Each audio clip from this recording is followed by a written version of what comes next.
अच्छा देखें, यहाँ पे हम डिस्कस करेंगे, थोड़ा सा आगे बढ़ेंगे, प्रपोजिशन को टच देंगे। अब जैसे हम नॉर्मली डिस्कस करते हैं ना, एक लफ्ज इस्तेमाल करते हैं इंटरेस्टेड वाला। ये पेपर में ज्यादा आता है, ये वाला जो वर्ड है ना इंटरेस्टेड, ये एग्जाम्स में ज्यादा आता है और ज्यादातर लोग इसमें फार टच करते हैं, लेकिन इसमें फार नहीं आता। इंटरेस्टेड हमेशा अपने साथ इन लेता है। और इसमें मैं आपको एक चीज दूसरी बताना पसंद करूंगा, वो ये है कि ही इज, ये he is interested, interesting, interest, इसमें क्या आएगा?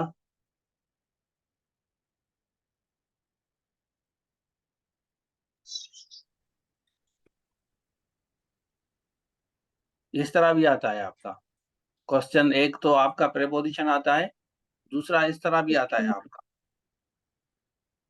तो अब आप मुझे बताएं कि इसमें हम क्या डालेंगे। आप कमेंट्स में बता सकते हैं, इंटरेस्टेड। माइक खोलने की जरूरत नहीं है। You can also tell me in comment section, I will read it, क्योंकि मेरा वो खुला रहता है जो बॉक्स है ना। अब सरमद कह रहे हैं कि इंटरेस्टिंग, और मैडम कह रही है मनाहिल, क्या नाम है आपका, अ, शहनीला, वो कह रही है कि इंटरेस्टेड होगा। जब आप पर्सनैलिटी की बात करेंगे ना, जब भी पर्सनैलिटी की, तो उसके साथ इंटरेस्टिंग लफ्ज आता है पर्सनैलिटी के साथ। ठीक है ना, ही इज इंटरेस्टिंग पर्सनैलिटी।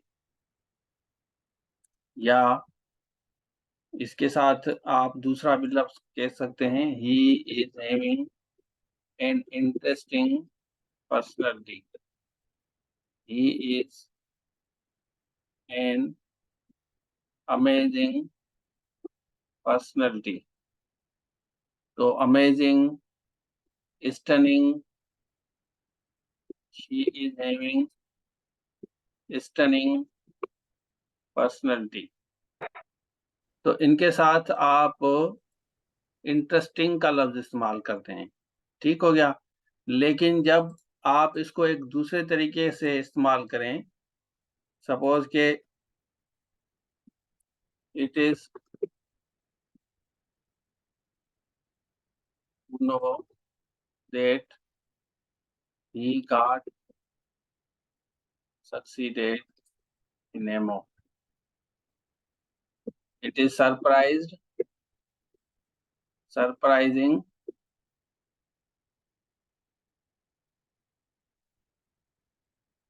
या सरप्राइज। आप मुझे बताएं इसमें से कौन सा आएगा, या नन ऑफ देम।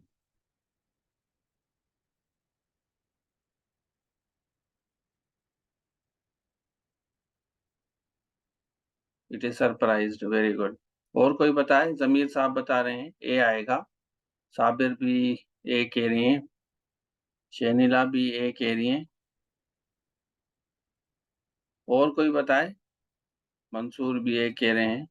एक दफा बताएं।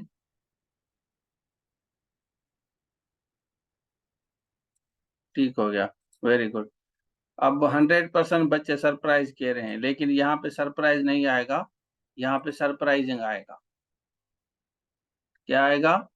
सरप्राइजिंग। अब जाहिर है आप पूछेंगे कि सर सरप्राइजिंग कैसे आएगा, आप हमें समझाएं प्लीज, हमें समझ नहीं आ रहा, आप हमें कंफ्यूज कर रहे हैं, आप परेशान कर रहे हैं, हमें समझा नहीं रहे। आपको समझाना चाहिए, परेशान नहीं करना चाहिए। बच्चे हैं, हम अभी नई नई अंग्रेजी सीख रहे हैं।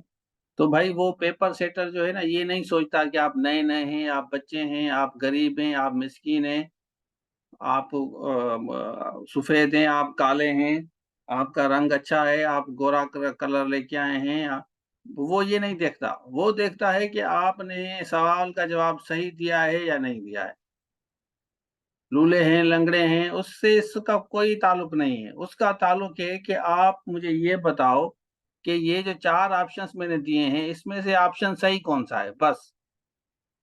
आप ब्रैकेट में इस तरह नहीं लिखेंगे कि भाई सर ये सरप्राइज आएगा, इसको टिक करके, और आप लिखो यहाँ, इस तरह नहीं लिखोगे कि मैं गरीब हूँ। हाँ, लिखोगे आप? इस तरह लिखोगे कि मैं गरीब हूं और सरप्राइज आएगा? नो, आपको ये नहीं लिखना कि आप गरीब हैं या आप अमीर हैं। आप ये बताओ कि इसमें जवाब कौन सा आएगा, बस। That's the point of discussion. उससे आगे नहीं जाएगा। आगे चलते हैं। एक और मैं यहाँ पे सवाल लेता हूँ। आई एम,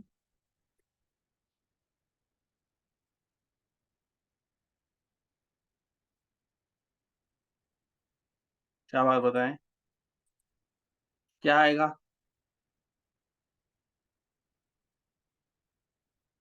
नहीं बताना? शाबाश, पार्टिसिपेट करें, कमेंट्स में बताएं। मैं पढ़ रहा हूँ आप लोगों का कमेंट। भाई मैं नाम भी उठाऊंगा कि सरमद ने सरप्राइज कहा है, मंसूर ने सी कहा है, मुआइज ने सरप्राइज कहा है, जमीर ने ए कहा है, और आईफोन ने बी कहा है। I am surprising. IPhone means Shahnila. ठीक है, नाम आप लिख दें आईफोन के साथ तो ये ज्यादा इजी हो जाएगा, हमें भी नाम लेके। अब्दुल गनी सरप्राइज कह रहे हैं, ठीक हो गया। अच्छा, इसमें जो है ना आपका सरप्राइज आएगा, इसमें आपका सरप्राइज आएगा। अब थोड़ा सा समझाता हूँ। जाहिर है आप लोग कहेंगे कि सर हमें लॉजिक तो देना, आप तो पता नहीं कभी क्या टिक करते हैं, कभी क्या टिक करते हैं। आप हमें लॉजिक बताएं। अब मैं आप लोगों को बताने जा रहा हूँ लॉजिक। ठीक है ना? लॉजिक किस तरह होगी, मैं इसको थोड़ा सा कॉपी करके नीचे रखता हूँ, आप लोगों को लॉजिक बताता हूँ। देखें, जब भी आप लफ्ज इट इज लगाएं ना, तो हमेशा आप कहेंगे it is surprised, it is surprised, it is amazed, sorry, it is surprising. मैं सरप्राइज कह रहा हूँ। इट इज सरप्राइजिंग, जैसे मैंने आपको ऊपर बताया। यहाँ नोट कर लो इसको, इसको नोट कर लो, कॉपी में लिख लो। इट इज जब मैंने लिखा तो इट इज यहाँ मैं सरप्राइजिंग डाल रहा हूँ या नहीं?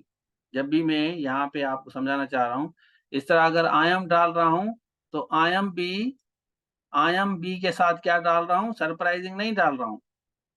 यहाँ इट डाल रहा हूँ, यहाँ आई एम डाल रहा हूँ। थोड़ा सा एक और मिसाल देता हूँ, मैं आपको समझाता हूँ सारा, जैसे इजी हो जाए। पहले हम इट को क्लियर करते हैं। इट इज सरप्राइजिंग अगर हम इस तरह करेंगे, लेकिन आई एम आ जाएगा तो आई एम सरप्राइज्ड हो जाएगा, आई एम अमेज्ड हो जाएगा, आई एम शॉक्ड होगा, या I am shocking to know, I am shocking to know, या I am shocked to know. शाबाश, ये बताइए तो आसान है। I am shocking to know या I am shocked to know?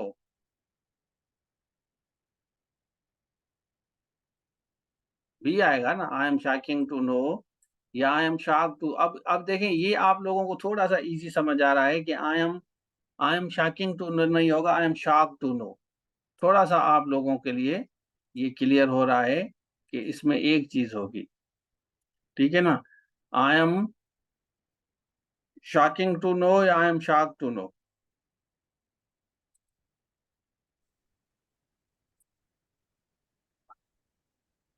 Very good, जबरदस्त, एक्सीलेंट। तो अब आप लोगों को क्लियर हो गया कि जब भी आई एम आएगा ना, आई एम इसकी जगह is he is shocking to know या he is shocked to no.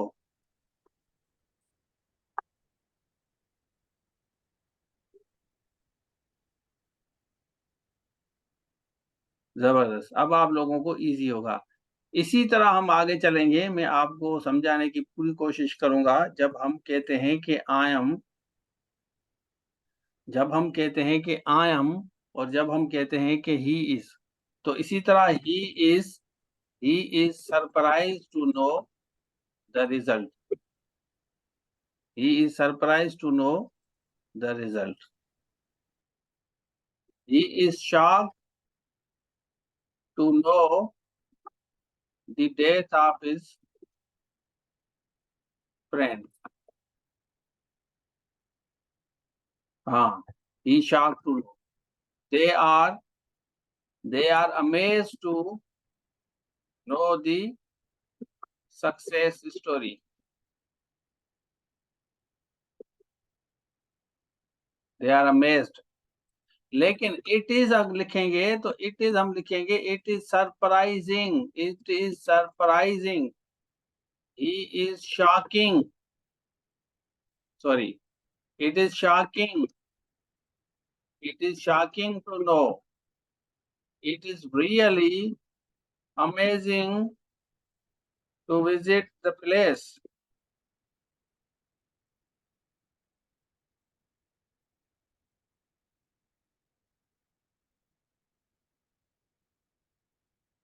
Clear हो रहा है या नहीं हो रहा? शाबाश बताएं।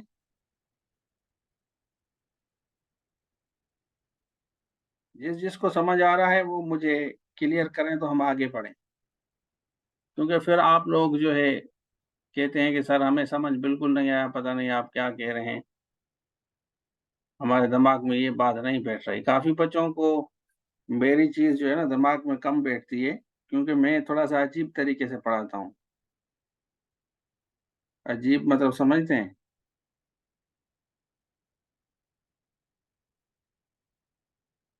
चलें, वेरी गुड। अच्छा हो गया अभी।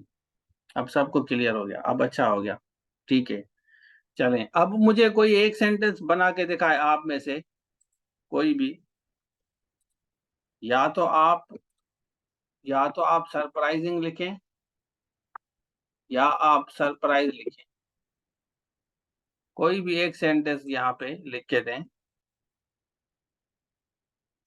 थोड़ा सा क्लियर हो जाए कि आप लोगों को समझ आ रही है बात। सिर्फ हाँ इस तरह नहीं, चाइनीज की तरह सर नहीं हिला रहे आप लोग। Literally you are participating in my class. Mustafa, Zameer, Shahnila, Abdul Gani, Mansoor, Muaiz Ali, Sabir, Salman, Sarmad, Zameer, जितने भी स्टूडेंट्स बैठे हैं एक सेंटेंस बनाए। Just make one sentence, just make one sentence using any one of the any one of the above word.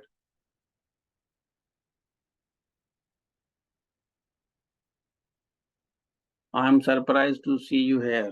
Mustafa ne zabardast, Moiz ne I am shocked to know I am fail in interview. It is surprising to you again. Salman ने लिखा है, it is surprising to see you at my place. शेनीला ने लिखा है जबरदस्त।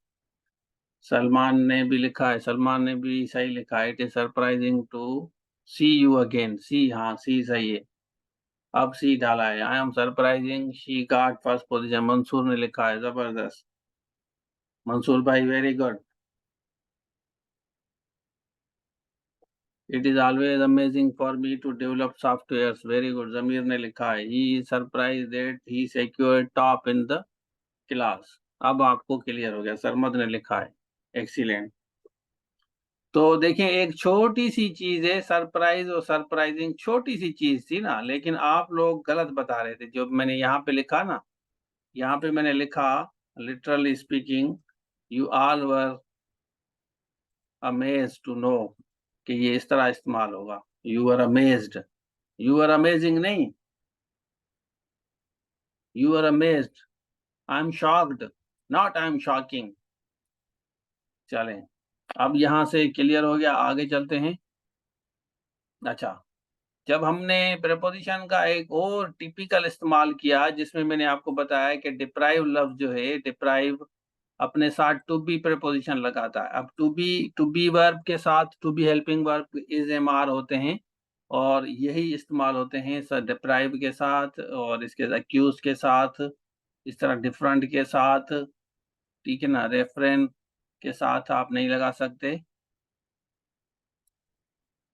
he has an interested news. He has an interested news. He has an interesting, मजेदार। देखें, उसके पास उसके पास एक मजेदार खबर है। उसके पास मजेदार खबर है, तो हम क्या लिखेंगे? He has an interesting story. उसके पास है, वो नहीं है, वो नहीं है। जब वो होगा ना तो हम कहेंगे he is interested in interesting stories.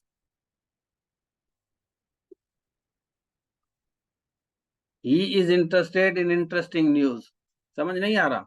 He is interested in interesting news.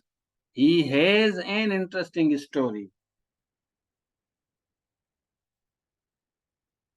He has an interesting story in which he is interested.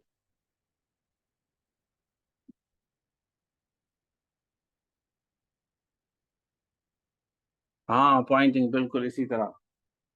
इसी तरह टेक्निकल देखें, थोड़ी सी टेक्निकल चीज होती है। बस आप लोगों का सॉफ्टवेयर अपडेट होना चाहिए। अगर आप लोगों का सॉफ्टवेयर अपडेट का मकसद ये है कि you must be with me right now while I am teaching you something, your mind must go with my mind.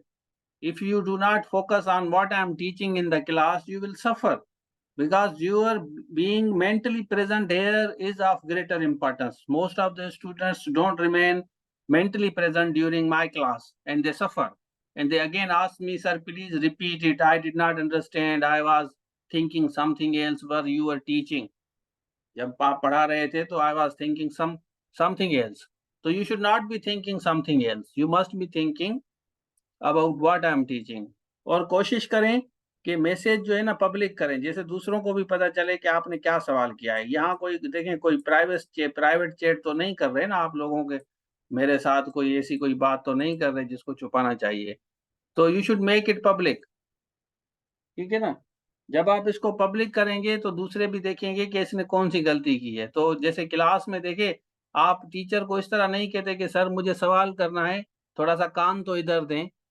Teacher को क्लास में कहते थे, सर एक सवाल है लेकिन कान में पूछूंगा।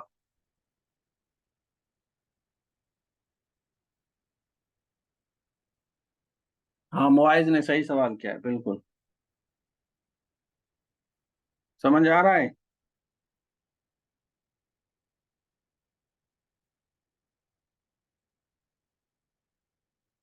या नहीं आ रहा?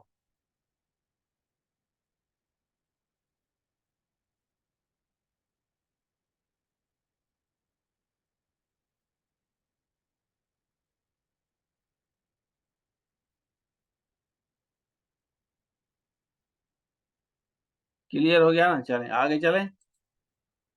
चलें, एक्सीलेंट।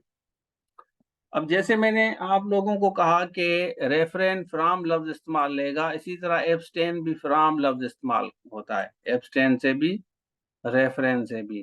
तो ज्यादातर जैसे डॉक्टर्स हमें कहते हैं कि भाई चावल से, जंक फूड से खुद को दूर रखें। दूर। तो दूर का कॉन्सेप्ट ये होता है कि डॉक्टर कहता है कि डॉक्टर डॉक्टर साहब ए सजेस्टेड मी टू रेफरेन, दूर रहें, रेफरेन फ्रॉम लफ्ज आएगा, फ्रॉम फिर इंग फॉर्म आएगा, फ्रॉम ईटिंग राइस। चावल से दूर रहें, चावल ना खाएं, मोटा हो जाओगे। ठीक हो गया? तो वो आप लोग देख लें। चलें। डाई ऑफ बता दिया, एक्यूज ऑफ मैंने आपको बता दिया। ये चीजें बिल्कुल आसान है। और इसमें एक चीज दूसरा सवाल आता है, जैसे हम ज्यादातर जैसे हम पढ़ाते हैं कॉलेज में, तो जब प्रिंसिपल का मैसेज आता है तो वो लिखते हैं कि unfortunately one of our colleagues या one of our friends has been died, या ही हैज बीन डाइड। अब ही हैज बीन डाइड जो है ना, ये रॉन्ग सेंटेंस है।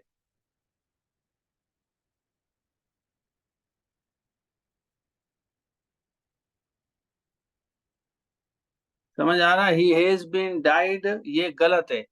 ये इस्तेमाल होगा he has died. He has died. आप एक लफ्ज इस्तेमाल करें, डेड को सेंटेंस में इस्तेमाल करें। Please use in a sentence. Dead को इस्तेमाल करें।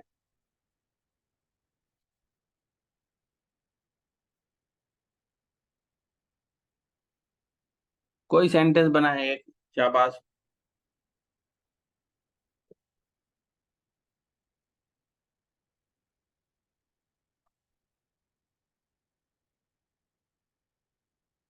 शाबाश, बताएं।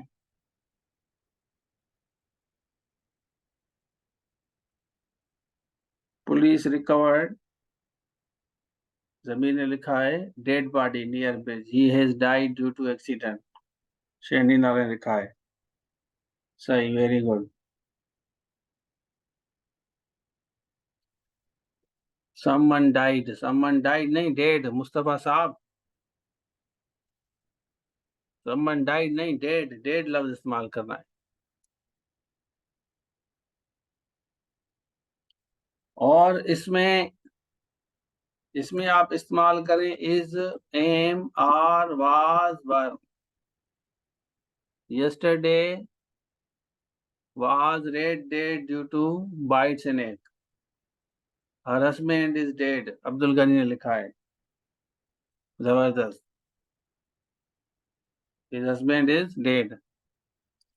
तो जब भी आप डेड का इस्तेमाल करें ना, तो डेड के साथ आप लगाएंगे ही इज डेड। इस तरह लगाएंगे he is dead, they are dead, या आप लगाएंगे ही वाज डेड, या दे वर डेड। इस तरह होगा।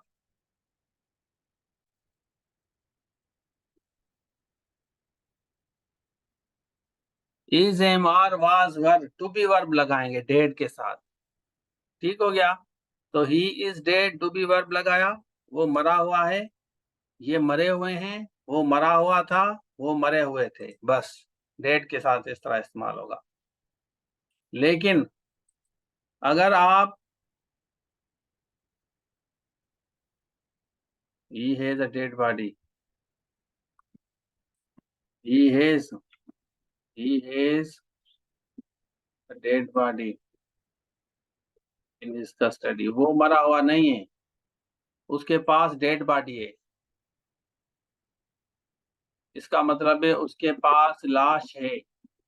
He has a dead body, उसके पास लाश है। He was given a dead body, उसको लाश दी गई। देखिए बेसिक अंग्रेजी है ना भाई, मैं तो कोशिश करता हूँ कि इतनी आसान अंग्रेजी करके दूं आप लोगों को, क्योंकि मेरा सारा काम क्रिएटिव होता है। आप देखें कि मैं चीजें बना रहा हूँ, आपके सामने बना रहा हूँ। मेरी अंग्रेजी की खूबसूरती ये है कि मैं क्रिएटिव पढ़ाता हूँ बच्चों को, कि बच्चा सवाल करे, जवाब आप कमेंट्स में लिखो। माइक खोलने की जरूरत नहीं है, कि हर बच्चा कंफर्टेबल होता है जवाब देने में। सिंस लास्ट 2 आवर्स, हाँ, ये भी सही है। सिंस का सिंस का इस्तेमाल करने में आप लगाते हैं कि हिज डेड बॉडी, जैसे सरमद ने लिखा है।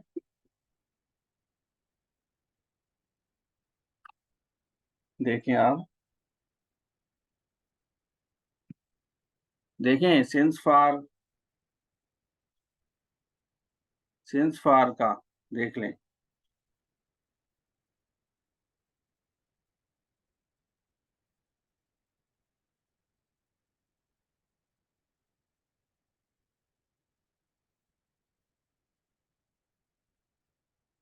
सिंस फॉर का बताता हूँ।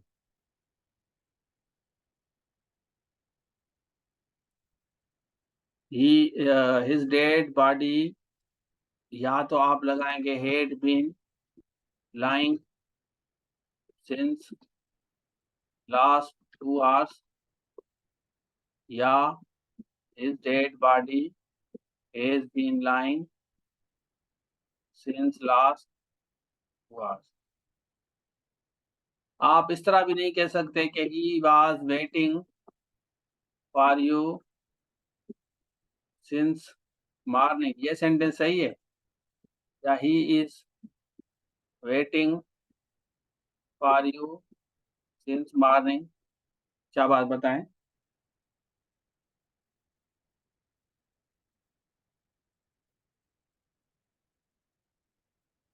क्या बात बताओ।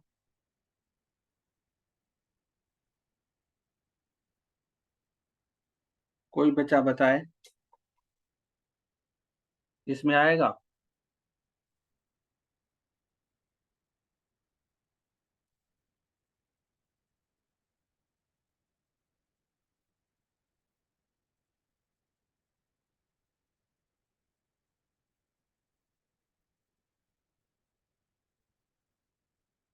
लास्ट वन राइट है, ठीक है सर, मत कह रहे हैं लास्ट वन राइट है। नहीं भाई, ये आपका होगा he has been waiting since morning, ये आपका करेक्ट है। ये आपका रॉन्ग है, ये भी आपका रॉन्ग है। समझो ना थोड़ा सा भाई, थोड़ा सा समझो। देखिए सेंस और फार का जो इस्तेमाल फार्मूला है ना, ये आप लोगों को पता नहीं क्यों समझ नहीं आ रहा। सिंस और फार का जो फार्मूला है ना, वो सिंपल फार्मूला है। सिंस और फार हमेशा इस्तेमाल होता है हेज बीन और हेड बीन के साथ। यहाँ पे हेज बीन आपने लगाया, ठीक है, यहाँ हेज बीन लगाया तो आपका आ जाएगा। अगर आप नहीं लगाते तो फिर तो हम समझते हैं कि आप लोग क्लियर हैं।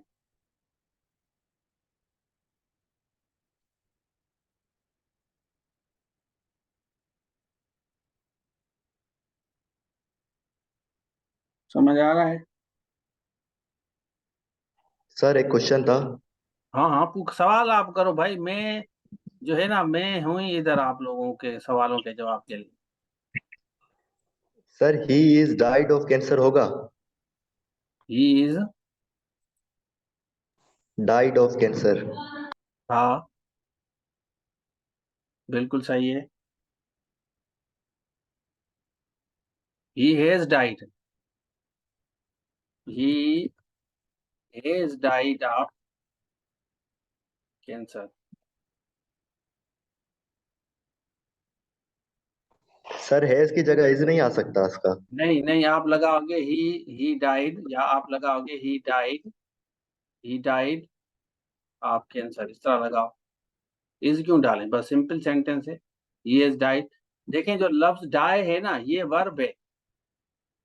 क्या है? डाई क्या है? वर्ब है। और ही इज डेड, डेड नाउन है। समझ नहीं आ रहा?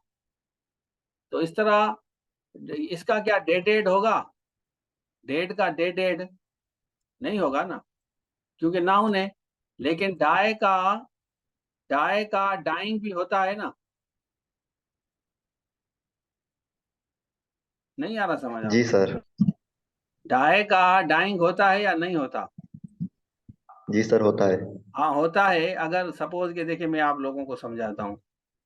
अगर आप इज डालेंगे ना, अगर आप इज डालेंगे, ही इज, सपोज कि हम यहाँ पे एक सेंटेंस बनाते हैं, he is died of cancer, तो ये सेंटेंस का थोड़ा सा कपड़ा होगा। क्योंकि अगर इज डालेंगे तो आप कहेंगे ही इज, यहाँ पे ही इज डाइंग, क्योंकि आपको वर्ब डालना है ना, he is dying of cancer. क्यों वर्ब डालना है, शाबाश मुझे बताएं।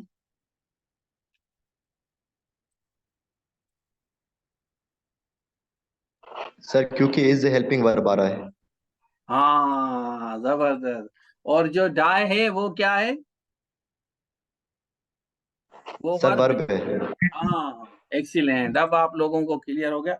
देखें ये सवाल किया था मुझे, किसने, क्या नाम है उसका, जमीर ने सवाल किया था कि सर मुझे एक चीज का थोड़ा सा कंफ्यूजन होती है, जब हम इज इस्तेमाल करते हैं यहाँ पे, उन्होंने मुझसे पूछा था ही इज कमिटेड क्यों हो रहा, he is committed to working hard, इस तरह क्यों हो रहा है सर, ये काइंडली हमें बताएं। तो ही इज के साथ तो ही इज तो कमिटिंग होना चाहिए ना, he is committing, he is committing to work hard, इस तरह होना चाहिए ना। लेकिन यहाँ पे जो कमिटेड है ना, ये आपका फ्रेजल यूज है। कुछ चीजें ऐसी होती हैं जो फ्रेजल टाइप इस्तेमाल होती हैं, जैसे committed to, dedicated to, with the view to, phrasal use होता है। और इसमें ये सेंस देता है आपका एडजेक्टिव का, कमिटेड एडजेक्टिव का यूज देता है। लेकिन ये थोड़ी सी डिटेल चीजें हैं, इसमें आपको मैं फंसाऊंगा तो आप फिर परेशान हो जाओगे।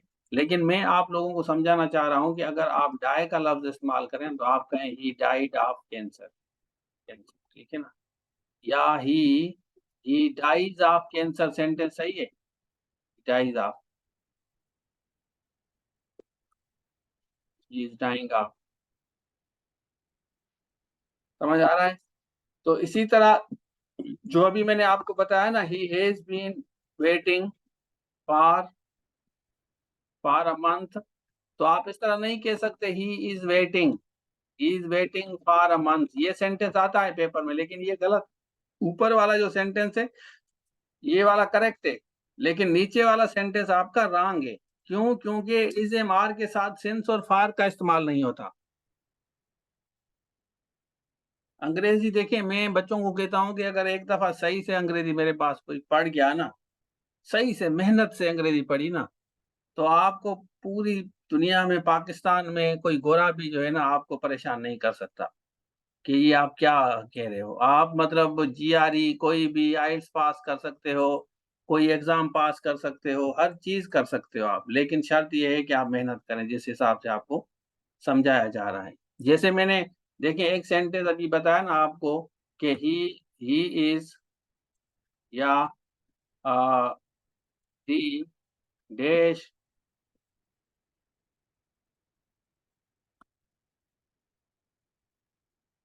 बेनजीर भुट्टो, बल्कि इसको इस तरह करते हैं, the dash of BP Benazir Bhutto was, या हैजंट बीन अरेस्टेड। अब यहाँ हम लिख रहे हैं असासिनेटर, असासिनेटर, असासिन, क्या आएगा?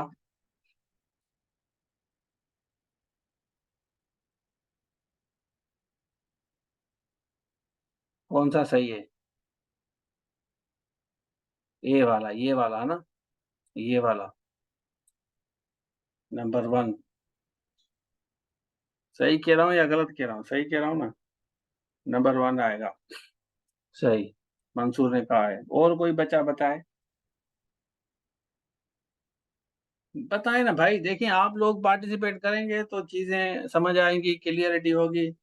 दूसरा असासिनेटर गनी साहब ने बताया है, लेकिन मजे की बात मैं आपको पता चलूं कि इसमें असासिन आएगा, ये वाला लास्ट वाला आएगा, ये वाला सी वाला आएगा। क्या आएगा? ये सी वाला। इसको मैं रेड कर देता हूँ, ये वाला आएगा असासिन। ये बात आप जहन में रख लें अपने में।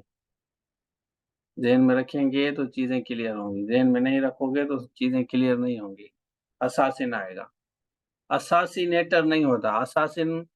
देखें, आप लोगों को कंफ्यूजन पता है कब होगी? आप लोगों को कंफ्यूजन होगी जब हमारा किल का किलर होता है, किल का किलर, स्पीक का स्पीकर, इस तरह होता है ना, टाक का टाकर, तो लोग कहते हैं असासिनेटर होगा। लेकिन असासिनेटर कोई वर्ड नहीं है दुनिया में, दुनिया में कोई असासिनेटर वर्ड ही नहीं है। ये असासिन है, इसका वर्ब है assassinate, political murder. Assassinate means assassinate, political murder, कत्ल किया जाए किसी को सियासत के बुनियाद पे। वैसे अगर कत्ल होता है तो आप मर्डर कहते हो, आप किल कहते हो, आप कहते हो ना कि ही वाज किल्ड। ठीक है ना? हाँ, टाकर भी, टाकेटिव भी। He was killed, he was murdered, चल जाएगा ना। और ही वाज असासिनेटेड, तो आप कहेंगे एन assassin was arrested। जैसे Pakistan have lost the match. अब जब क्रिकेट मैच की बात हो, अब यहाँ पे जब क्रिकेट टीम की बात हो, क्रिकेट टीम, तो हैव आएगा। क्रिकेट टीम की जब बात हो तो हैव आएगा। लेकिन जब पाकिस्तान हैज वर्स्ट इकोनॉमी, या पुअर इकोनॉमी।